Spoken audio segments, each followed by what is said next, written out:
ശേഷം അദ്ദേഹം വിളിച്ചു കഴിഞ്ഞപ്പോൾ അദ്ദേഹത്തിന് പേര് തന്നെ ഇടാനുള്ള കാരണം അത് അമ്മ ഒരു നെയ്ത്ത് ഫാമിലിയിലാണ് അദ്ദേഹം ജനിച്ചത്.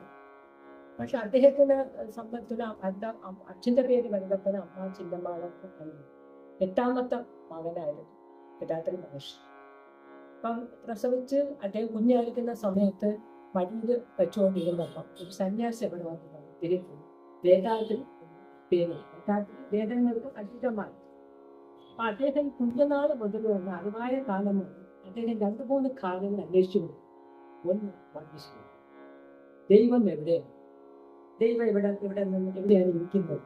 അപ്പൊ അദ്ദേഹം ആ ഗ്രാമത്തിലുള്ളവരൊക്കെ ഈ പഴയ അദ്ദേഹം അച്ഛനും അമ്മയൊക്കെ ശരിക്കും ആത്മീയമായിട്ട് പല കാര്യങ്ങളും ചെയ്യുന്ന സമയത്ത് അതൊരു സംശയം, എവിടെയാണോ ദൈവം ഇരിക്കുന്നത്, ദൈവം എവിടെയാണ് ഇങ്ങനെ അദ്ദേഹം അന്വേഷണം